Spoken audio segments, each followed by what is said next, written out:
So good morning everyone. Good morning students. Good morning. So we'll be talking about liver specifically in this talk. Most of the things, many of the things they are covered by Dr. Rohit Gupta. तो ये revision class जैसा होगा आपके लिए ना, कि जो पढ़ लिया है उसको दोबारा से रिवाइज करना है. So before we start, एक बार मैं चाहूंगा आप सब लोग खड़े हो जाएं. Stand up please. अपना लेफ्ट हाथ ऊपर कीजिए. सबका ऊपर है लेफ्ट हाथ. लेफ्ट ऊपर. लेफ्ट ऊपर. Now put the hand on your liver. कहां पर है लीवर? एवरीबडी राइट साइड है ना. You should be knowing about the location of liver. दिल सबको पता होता है, पर जिगर कहाँ है? बैठो please. That you don't know. ठीक है, तो राइट साइड में लीवर होता है. तो today session will talk about कि लीवर क्या है, लीवर क्या करता है, जब लीवर अपना काम करना बंद कर देता है तो क्या दिक्कतें होती हैं, जो हमने पढ़ा कि कौन कौन से कॉमन कॉजेज हैं जो लीवर को डैमेज करते हैं, and then will talk about preventive strategies कि कैसे इन लीवर की बीमारियों से बचा जा सकता है. And there are some national programmes. National programme का मतलब होता है जब सेंट्रल गवर्नमेंट फंड करती है सारी सर्विसेज को फॉर अ पर्टिकुलर डिजीज. तो नेशनल प्रोग्राम्स कौन कौन से हमारे जो लीवर की बीमारी से हमें बचाते हैं. तो लीवर हमें पता है राइट साइड में होता है, जो हमारा राइट लंग है उसके नीचे होता है, रिब्स के अंदर. It is safe over there and it do a lot of work. So you should be knowing that it is in the right upper abdomen. So जैसे सर ने बताया था, अजय डुसे सर ने, it's the largest internal organ. Largest organ क्या है? Skin. कितना wait होता है स्किन का?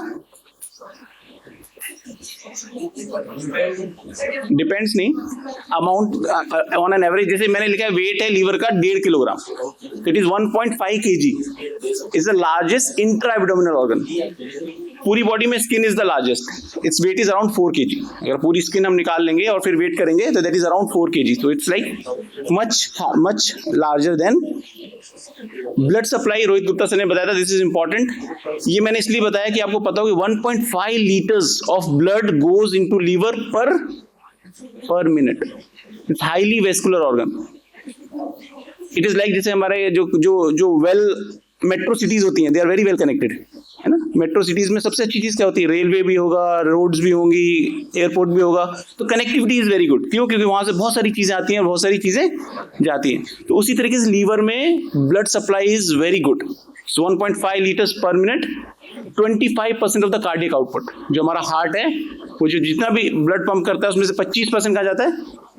लीवर में. 75% in the whole body. Big amount है ना, 1/4. दूसरी इंपॉर्टेंट चीज इसके बारे में पता होनी चाहिए, डुअल ब्लड सप्लाई. जो सर ने बताया था, रोहित सर ने, डुअल ब्लड सप्लाई का मतलब है कि हार्ट से तो आ ही रहा है हमारे पास, पूरी बॉडी में ब्लड सिर्फ हार्ट से जाता है.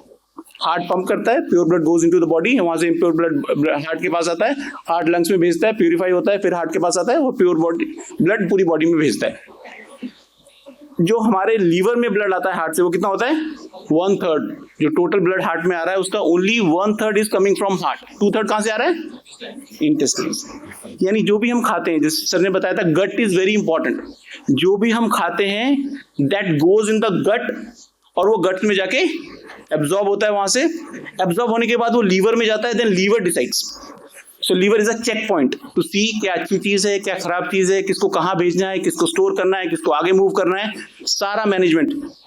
सो वी से इट्स लाइक चार्टेड अकाउंटेंट, जो आपकी बैलेंस शीट में चेक रखता है ना, बैलेंस शीट पे. तो तभी जो हमने पढ़ा था कि फैट इज वेरी बैड.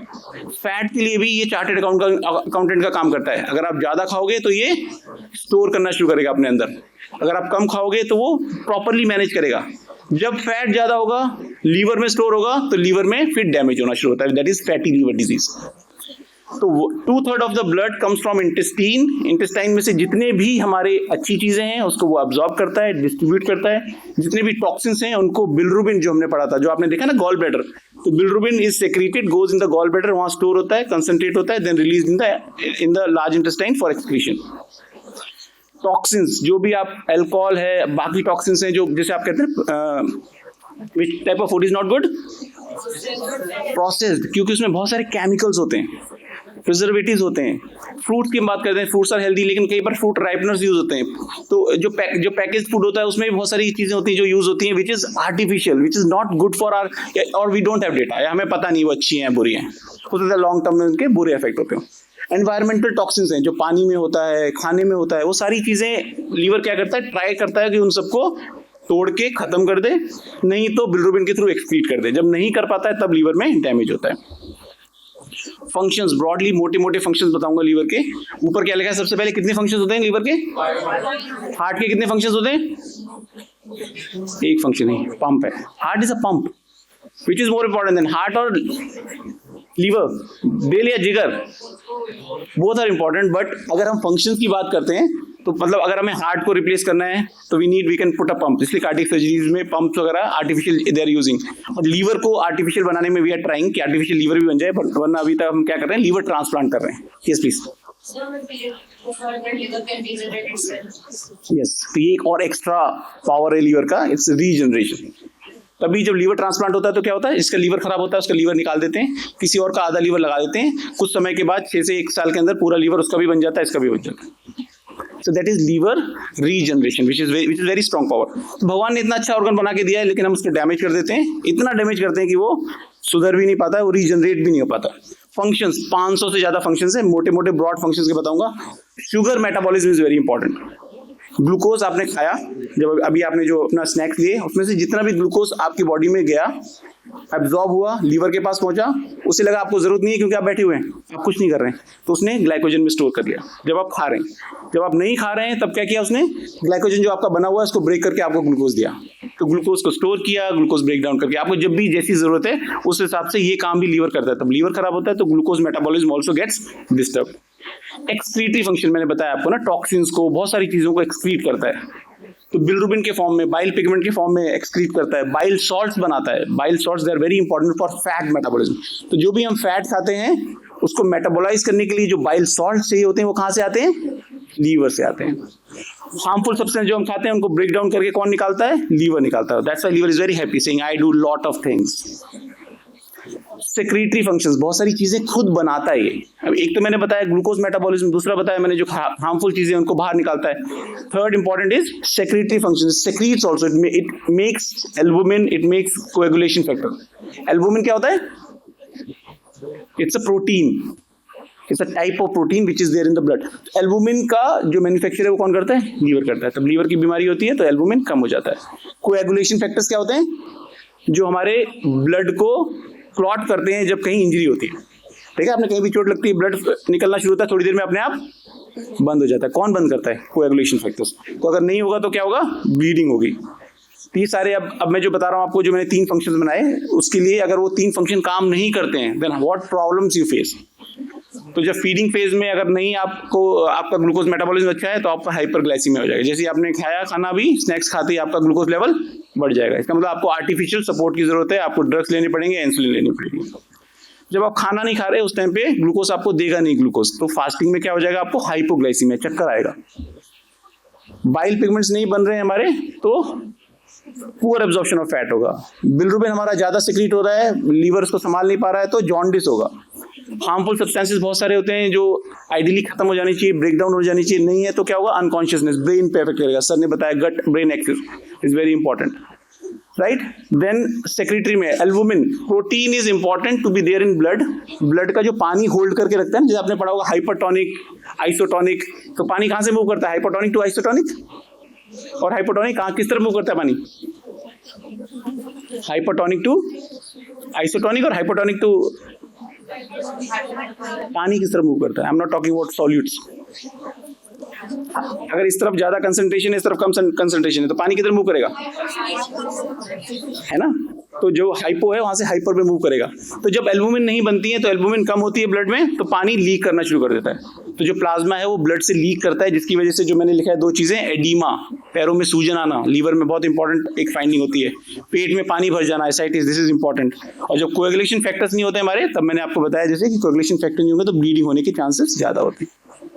अब लीवर को डैमेज कौन कौन कर सकता है, सर ने क्वेश्चन पूछा था, डॉक्टर डुसेजा सर ने 3 चीजें पूछी थी उन्होंने। तो हमारा मेन है viruses, viral hepatitis viruses A to E, जिसमें B और C सबसे ज्यादा बीमारी करते हैं, सबसे ज्यादा मौतें B और C की वजह से होती हैं। नॉन इन्फेक्शियस में फैट है और अल्कोहल है। अगर हम 3 चीजों पे ध्यान रखें, हेपेटाइटिस, वायरल हेपेटाइटिस जिसमें B और C ज्यादा कॉमन है, A और E भी बीमारी करता है, और नॉन इन्फेक्शियस में फैट और अल्कोहल। तो अगर हम इन 3 चीजों से बच सकते हैं तो हम अपने लीवर को बचा सकते हैं। Alcohol is the most common cause of cirrhosis. सुना है वर्ड सिरोसिस कभी? नहीं। सिरोसिस क्या होता है? सूखना। क्योंकि कोई चीज सूख जाती है तो हम सिरोसिस वर्ड यूज करते हैं। तो जब लीवर हमारा सूख जाता है because of damage, end stage liver disease भी कहते हैं, उसमें सबसे कॉमन कॉज क्या है? अल्कोहल। 43% केसेस में। डेटा में सिर्फ इसलिए दिखा रहा हूँ नंबर्स, ताकि आपको थोड़ा सा आइडिया रहे कि जो मेन बीमारियां होती है हमारी अल्कोहल से, फैटी लीवर से, हेपेटाइटिस बी और हेपेटाइटिस सी से होती हैं, जिसमें सिरोसिस जो कि गंभीर बीमारी है जिसकी वजह से बहुत सारे ट्रांसप्लांट होते हैं, वो अल्कोहल की, शराब की वजह से ज्यादा होती है। फैटी लीवर उसमें भी था हमारा, यहाँ पर भी है। Fatty liver causes most of the liver cancers. तो लीवर की जो गंभीर बीमारियां, उसमें 2 नाम आपको पता होनी चाहिए, end stage liver disease cirrhosis, और दूसरा लीवर कैंसर जिसकी वजह से मौतें होती हैं। तो लीवर जो हमारा सिरोसिस है उसमें हमारा अल्कोहल ज्यादा कंट्रीब्यूट कर रहा है, और फैट कंट्रीब्यूट कर रहा है हमारा लीवर कैंसर में। दोनों कंट्रीब्यूट करते हैं, but this is important to know just कि सबसे ज्यादा फैट की वजह से हो रहा है, और धीरे धीरे करके ये राइज हो रहा है। जैसे सर ने भी बताया था, हेपेटाइटिस बी और हेपेटाइटिस सी की दवाइयां हैं हमारे पास, वो थोड़ा सा डाउन होता जा रहा है, कंट्रोल में आ रहा है हमारे। और fatty liver because of lifestyle changes, lifestyle जो हमारी अनहेल्दी है उसकी वजह से, और अल्कोहल इंटेक जो बढ़ रहा है उसकी वजह से बढ़ रही है बीमारियां।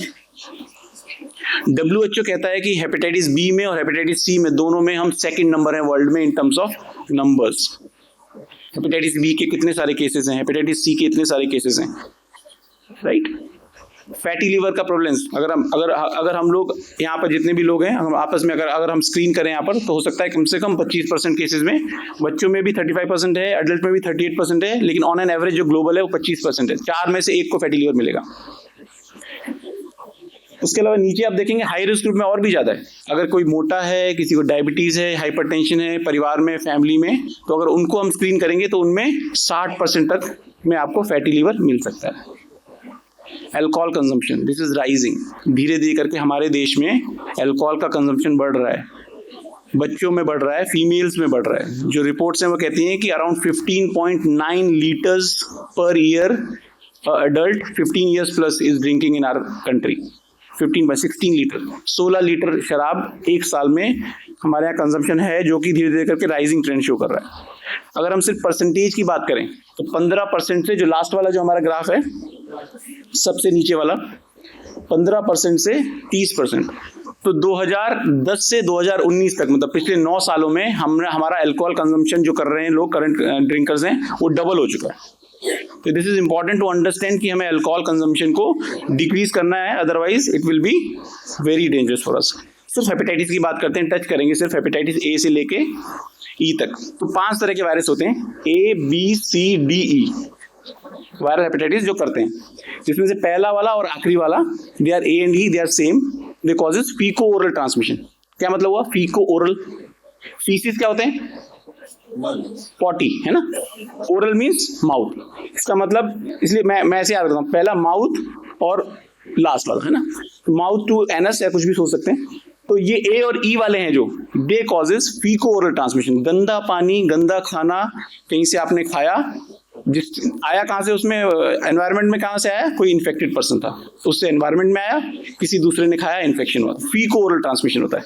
बी, सी और डी हमारे ब्लड या बॉडी फ्लूइड की वजह से होते हैं, जैसे HIV होता है। HIV पता है वो कैसे फैलता है? क्या बताओ, HIV के फैलने के क्या क्या कारण है? अनसेफ ब्लड, कहीं पर भी ब्लड अगर आपको ट्रांसफ्यूजन हुआ तो चांसेस हैं, और यूज जो पीपल हु इंजेक्ट ड्रग्स, अगर आपस में शेयर कर रहे हैं, एक को है तो उसने भी इंजेक्शन लिया, दूसरे को दिया तो पास कर दिया, और बताओ, अनसेफ सेक्स सेम। तो ब्लड एंड बॉडी फ्लूइड्स अगर कहीं पर भी ट्रांसमिट हो रहा है तो BCD इस तरीके से फैलते हैं। तो ऐसे याद रखना, ABCD हैं दोनों हमारे, A और E फीको ओरल ट्रांसमिशन है, BCD हमारे जो ट्रांसमिशन है वो that is through blood and body fluids. ये उसका जो मैंने आपको बताया उसका जस्ट स्लाइड है।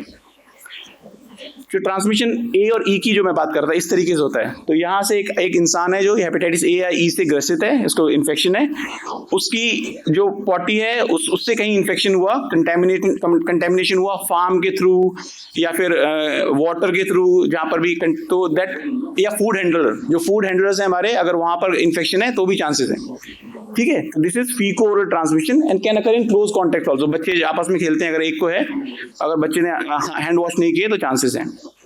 कैसे प्रिवेंट करें? सिंपल सी चीज़ है, फीको ओरल ट्रांसमिशन, है ना। इंडिया में भी है स्वच्छ भारत अभियान है हमारे पास, स्वच्छता पे हम ध्यान देते हैं। कोविड में हमने देखा कितना ध्यान दिया हमने, बार बार हाथ धोते थे, बार बार सैनिटाइज करते थे। तो जब हम छोटी छोटी चीज़ों का ध्यान जैसे हमने कोविड में दिया, वैसे ही अगर हम यहाँ पे रखें तो we can get rid of hepatitis A and E. Personal hygiene, सिर्फ हैंड वॉशिंग, अगर आप रेगुलर हाथ धोते हैं अपने तो चांसेस कम है। फूड हाइजीन पे ध्यान रखना, फल सब्जी जब भी आप बाजार से लाते हैं उनको धोकर फिर यूज़ करें। जहाँ भी आप स्ट्रीट फूड में खाना खाने जाते हैं वहाँ पर आप ध्यान रखें, चांसेस होते हैं कि अगर वहाँ पर फूड हैंडलर ने प्रॉपरली चीज़ों को सैनिटाइज नहीं किया तो चांसेस हैं। Water contamination, if there is water is contaminated, उससे हो सकता है। और जैसे वैक्सीन बताई थी सर ने, कौन सी वैक्सीन होती है हमारे पास? हेपेटाइटिस बी और ए। तो इन पांचों में से हमारे पास बी के लिए वैक्सीन है और ए के लिए वैक्सीन है, पहले दो के लिए। ए की जो वैक्सीन है वो यूनिवर्सल इम्यूनाइजेशन प्रोग्राम में नहीं है, इसलिए सर कह रहे थे डॉक्टर मैथ्यू कि जिनको नहीं लगी वो लगवा सकते हैं, ठीक है।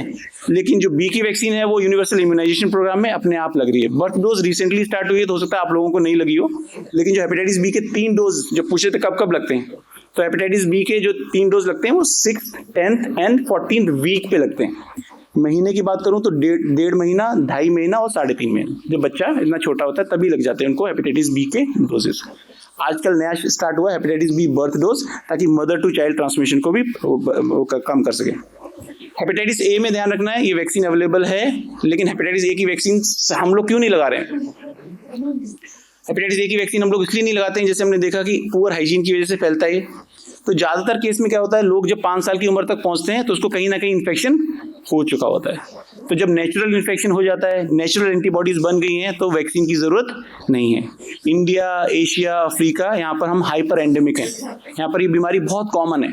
तो जब बीमारी कॉमन है तो बचपन में ही 5 साल में आपको नेचुरल इन्फेक्शन मिल रहा है, तो India is a resource constraint country, तो हम क्यों पैसा लगाएं और किसी वैक्सीन को प्रोग्राम में लेकर आएँ।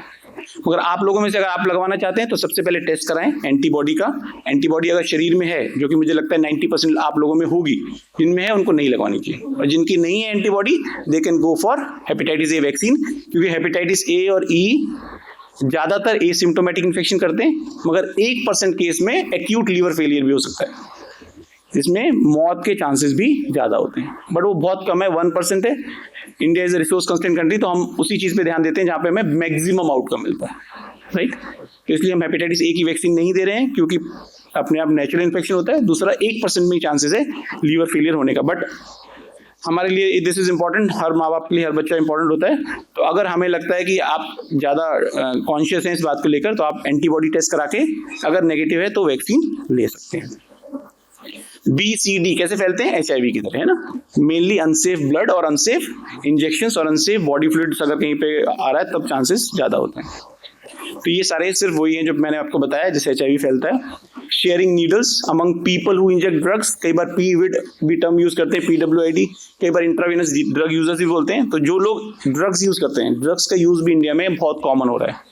उड़ता पंजाब देखी, उड़ता पंजाब, हमारे यहाँ पे उत्तराखंड में भी कुछ एरियाज हैं जहाँ पर इंट्रावेनस ड्रग यूज ज़्यादा है।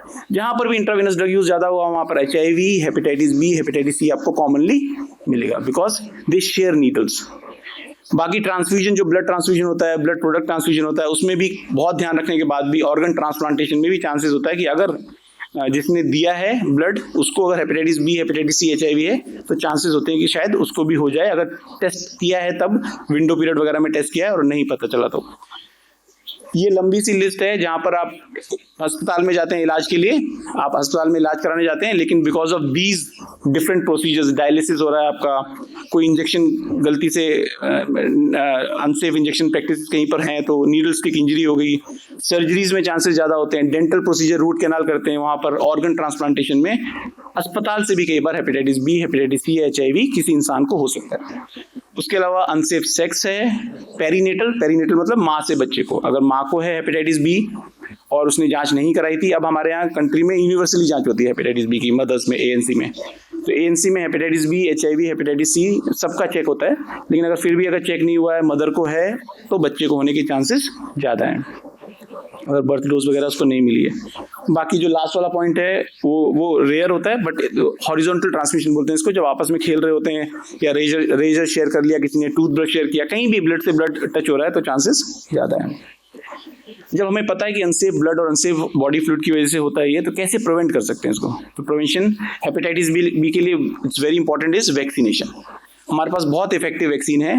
एक डोज में 50%, 2 डोज में 80% और 3 डोज में 95% एफिकेसी है उसकी। तो हम 3 डोज देते हैं मिनिमम, और साथ में बर्थ डोज भी हमने ऐड किया है अभी। तो प्राइमरी 3 डोजेज हैं, बच्चों में बर्थ डोज देते हैं, हाई रिस्क ग्रुप्स में, हेल्थ केयर वर्कर्स में गवर्नमेंट ने कहा है सबको लगना चाहिए। आप लोगों को सबको लग चुका होगा। और कैचअप प्रोग्राम्स भी करते हैं, जब हमें किसी एरिया में लगता है जहाँ पे हेपेटाइटिस बी ज़्यादा है तो वहाँ पर भी वैक्सीनेशन। तो हेपेटाइटिस बी से बचने का सबसे अच्छा तरीका है कि सारे लोग वैक्सीनेट हो जाएं। जब हमारे सारे लोग, अभी जब 2008 से चल रही है वैक्सीन, तो 2008 से सारे लोगों को, जितने भी अभी 2008 के बाद पैदा हुए हैं, सबको हेपेटाइटिस बी की वैक्सीन लगी है, क्योंकि कवरेज हमारा बहुत अच्छा है, 90% से भी ज़्यादा है। तो एक समय ऐसा आएगा जब हमारे सब लोग हेपेटाइटिस बी से इम्यून होंगे, तो हेपेटाइटिस बी धीरे धीरे खत्म हो जाएगा। तो हेपेटाइटिस बी की वैक्सीनेशन बहुत अच्छा स्ट्रॉन्ग स्ट्रेटजीज है। उसके अलावा जो कॉमन है HIV, hepatitis B, hepatitis C के लिए, वो सारे हैं अदर मेजर्स कि आप स्क्रीन करें ब्लड और ब्लड प्रोडक्ट्स को। ब्लड ट्रांसफ्यूजन के through HIV, hepatitis B, hepatitis C किसी को नहीं होना चाहिए। इंजेक्शन सेफ्टी का ध्यान रखें। जो हेल्थ केयर वर्कर्स हैं उनमें आपस में काम करने की वजह से नहीं होना चाहिए। हार्म रिडक्शन इंटरवेंशन, ये थोड़ा सा नया लगेगा आपको। हार्म रिडक्शन होता है जिसमें हम क्या कर रहे हैं, प्रोग्राम क्या कर रहा है आजकल, कि जो लोग इंट्रावीनस ड्रग लेते हैं उनमें they are providing free syringes and needles, कि आप शेयर मत करो, we'll provide you syringes and needles. अगर आप नहीं मान रहे हो at least use safe injection practices, और आपस में आप शेयर नहीं करें। सेफ सेक्स इंपॉर्टेंट है। और जो लास्ट वाला पॉइंट है वो एक नया पॉइंट है हेपेटाइटिस सी के लिए, मेनली टेस्ट एंड ट्रीट। अगर मैं बोलूँ hepatitis A, B, C, D, E में से किसको हम क्योर कर सकते हैं, तो we can cure hepatitis C. Hepatitis C के लिए हमारे पास बहुत अच्छी दवाइयाँ हैं जिससे हम बिल्कुल बीमारी को जड़ से मिटा सकते हैं। तो उसके लिए लेकिन कैसे मिटाओगे, तभी मिटाओगे जब आप उसको टेस्ट करोगे, क्योंकि ये सारी बीमारियां एसिम्प्टोमेटिक है। एक चीज और मैं आपको बताना चाहूंगा यहाँ पर कि लीवर की सारी बीमारियां एसिम्प्टोमेटिक होती हैं इनिशियली। आपके लीवर में फैट है, एसिम्प्टोमेटिक, जब तक लीवर को बहुत नुकसान ना हो जाए। आप शराब पी रहे हैं, लीवर में नुकसान हो रहा है, एसिम्प्टोमेटिक, जब तक बहुत ज़्यादा नुकसान ना हो जाए। हेपेटाइटिस बी, सी, ए जब तक बहुत ज़्यादा नुकसान नहीं कर देते हैं तब तक लीवर अपने साइन एंड सिम्टम शो नहीं करता, क्योंकि वो बहुत स्ट्रॉन्ग ऑर्गन है, वो झेलता रहता है, और जब साइन एंड सिम्टम शो करता है तब तक देर हो जाती है। इसीलिए test and treat is very important to eliminate hepatitis C. Non alcoholic fatty liver की बात करते हैं। नॉन एल्कोहलिक वर्ड इसलिए यूज किया है कि वो लोग जिन्होंने अल्कोहल जो नहीं लेते हैं, और फैटी लीवर इसलिए किया कि फैट है लीवर में, दैट इज नेफल्ड। ये एक पिक्चर है जो आपको मैं थोड़ा समझाना चाहूंगा कि जो non alcoholic fatty liver disease है उसमें बहुत स्पेक्ट्रम ऑफ डिजीज होता है।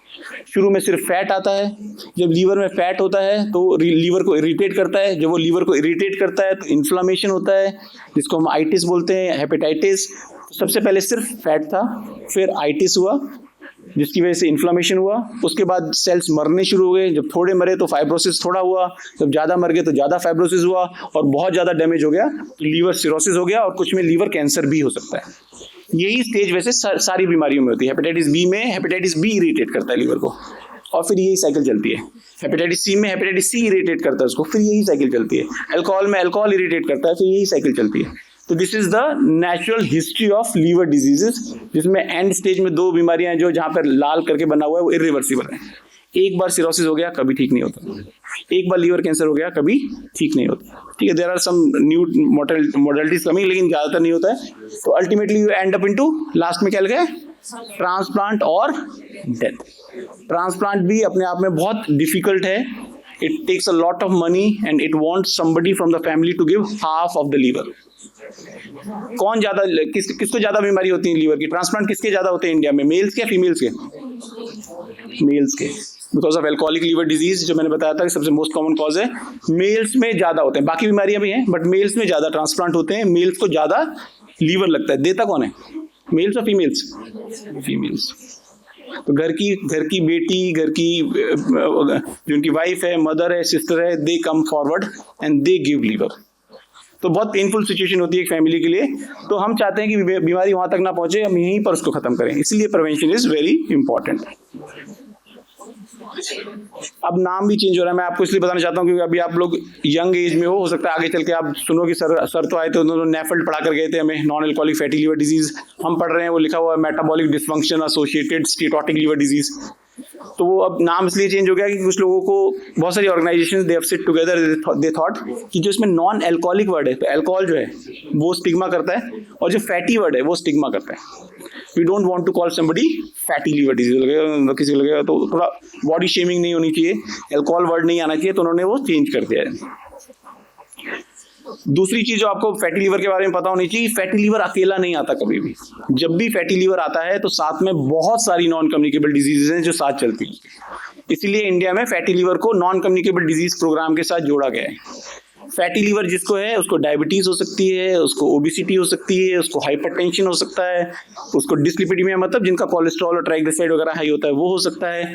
महिलाओं में पॉलीसिस्टिक ओवेरियन सिंड्रोम आजकल लड़कियों में बहुत कॉमन है, पीसीओएस.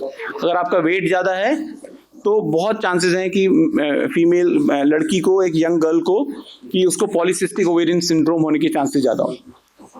लेकिन जैसे आप वेट रिड्यूस करते हो, अपना को फिट करते हो, सारी बीमारियों से आप मुक्त हो सकते हो. वो ऐसे खर्राटे लेना सोते वक्त, जो लोग सोते वक्त खर्राटे लेते हैं ज्यादातर वो ओबीस होते हैं. जो खर्राटे लेते हैं उसकी वजह से कई बार क्या होता है, ऑक्सीजन अच्छे से नहीं जाती बॉडी में, तो इंसुलिन रेजिस्टेंस डेवलप हो सकता है, जो बीच में बना हुआ है. ये बीच में जो इंसुलिन रेजिस्टेंस है, मतलब आप लोगों के लिए इतना समझना जरूरी है कि इंसुलिन जो हमारे शरीर में बन रहा है वो काम नहीं कर पा रहा है. वो काम क्यों नहीं कर पा रहा है? इन बीमारियों की वजह से, जिसमें एक फैटी लीवर भी है. तो नॉन कम्युनिकेबल डिजीजेस सारी एक दूसरे से जुड़ी हुई हैं. अगर आप एक्सरसाइज करते हैं, डाइट ठीक रखते हैं, तो सारी बीमारियों से फ्री रह सकते हैं. हमने कोविड में भी देखा, जो लोग हेल्दी थे, जिनको बीमारियां नहीं थी, उनको कोविड, वो अच्छा उन्होंने हैंडल किया कोविड को. जिनको कोमॉर्बिडिटीज थी, they die because of covid also. Screening करने के लिए सिंपल है, ब्लड टेस्ट से कुछ आइडिया मिल जाता है. जिनका ALT वगैरह बड़ा होता है, अल्ट्रासाउंड, फाइब्रोस्कैन है, लीवर बायोप्सी है, जिसकी वजह से हम पता कर सकते हैं कि फैटी लीवर कैसे होता है. ये सारी चीजें अस्पतालों में हैं, सिर्फ हमें पता होना चाहिए किसको स्क्रीन करना है. स्क्रीन किसको करना है? जो भी मोटा है, जिसको भी डायबिटीज है, जिसको भी हाइपरटेंशन है, जिसको भी डिस्लिपिडीमिया है, जो मैंने सारी डिजीज बताई थी, दे शुड बी स्क्रीन्ड. ये एक सिंपल सा क्वेश्चनर है जो आजकल हमारे पेरिफेरल हेल्थ वर्कर, जो हमारे कम्युनिटी में वर्कर्स काम करते हैं, वो यूज करते हैं. आप लोग देखो, इसमें सिंपल क्वेश्चंस हैं. You can fill your points also. As आप लोगों के लिए नहीं है, क्योंकि एडल्ट के लिए मोर देन 30 ईयर्स के लिए है ये. आपकी एज अगर ज्यादा है, आप स्मोक करते हैं, आप अल्कोहल कंज्यूम करते हैं, आपकी कमर का नाप ज्यादा है, फीमेल्स में कहते हैं 31 इंच से ज्यादा है तो आप रिस्क पे हो. मेल्स में अगर आप 36 इंच से ज्यादा बड़े की पैंट पहन रहे हो तो आप एट हाई रिस्क हो. 80 सेंटीमीटर और 90 सेंटीमीटर, अगर हम सेंटीमीटर में कन्वर्ट करें तो. उसके बाद एक्सरसाइज, सर ने बताया था, एक बहुत अच्छी स्लाइड दिखाई थी सर ने, कि 150 मिनट्स पर वीक एक्सरसाइज करनी चाहिए. ठीक है, तो that means 30 minutes per day, 5 days a week. इतना तो मिनिमम है जो करना चाहिए. ठीक है, तो बच्चों को खेलना बहुत जरूरी है. मोबाइल में, फोन में लगे रहेंगे तो चांसेस ज्यादा है आगे चल के इस तरह की बीमारी होने में. जो 6th पॉइंट है वो भी बहुत इंपॉर्टेंट है, फैमिली हिस्ट्री, जेनेटिक प्रीडिस्पोजिशन. अगर परिवार में बीमारियां चल रही हैं तो भी you are at high risk of getting these diseases. बाकी वी कैन डू इनोवेशंस कि भाई हम अपने टेलर्स को बता दें कि जिसका कमर का नाप ज्यादा है उसको बोलें जाओ अपनी जांच कराओ. हम लोग अपने ये एक इंपॉर्टेंट फिगर है जो मैं आपको दिखाना चाहूंगा. अगर किसी की गर्दन पे यहाँ पे काला काला इकट्ठा हो रहा है, काला काला निशान पड़ रहे हैं ना, वो अलग बात है कि नहा नहीं रहा अच्छे से. ठीक है, ये अगर किसी के ब्लैक डार्कनिंग हो रही है, जिसको कहते हैं हम एक्एंथोसिस नाइग्रिगेंस, ये इंसुलिन रेजिस्टेंस की निशानी है. दूसरा, आप छोटे छोटे वो देख रहे हैं ना, ये स्किन टैग्स होते हैं. आपने अगर कभी परिवार में या किसी को देखा हो जो कोई मोटा है, अगर परिवार में उसके गले में देखोगे तो यहाँ पे साइड में छोटे छोटे स्किन के टैग्स होते हैं. ये फैट के टैग्स होते हैं. ये एक्स्ट्रा चर्बी है जो स्किन में भी जमा हो रही है.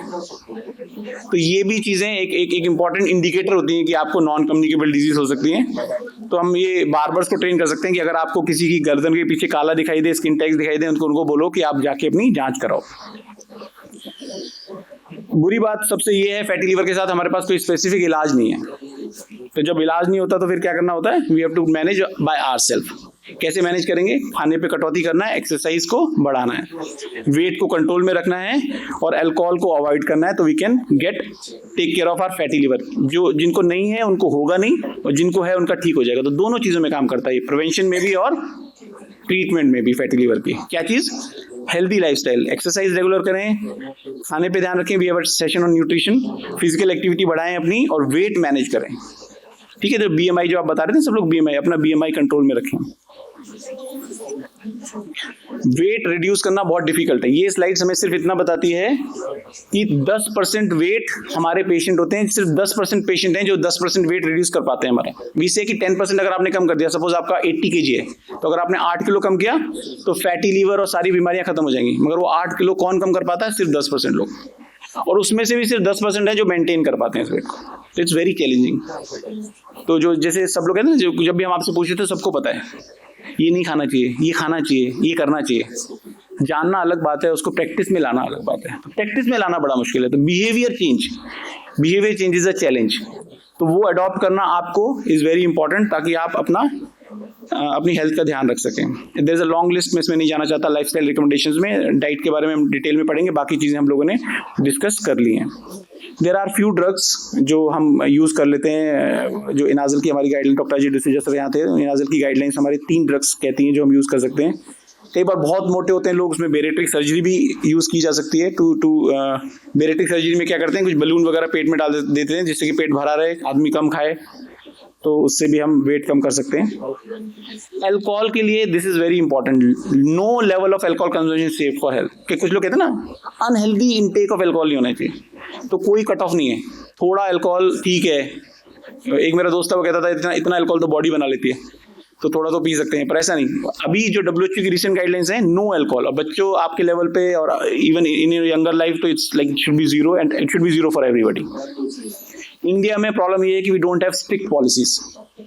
अल्कोहल के लिए हमारे पास स्ट्रिक्ट पॉलिसीज नहीं है, तो वी नीड दोज पॉलिसीज। ज़्यादातर जैसे सिगरेट के पैकेट पे लिखा रहता है ना कि आपको कैंसर हो सकता है, ये हो सकता है, वैसे अल्कोहल में नहीं है। तो अल्कोहल में I think we need some strict policies. There are many national programs. ये लास्ट स्लाइड है मेरी, मैं आपको सिर्फ ये बताना चाहता हूँ, there are many national programs जहाँ पर सेंट्रल गवर्नमेंट इन सारी बीमारियों को हैंडल करने के लिए सारी सर्विसेज फ्री प्रोवाइड करती है।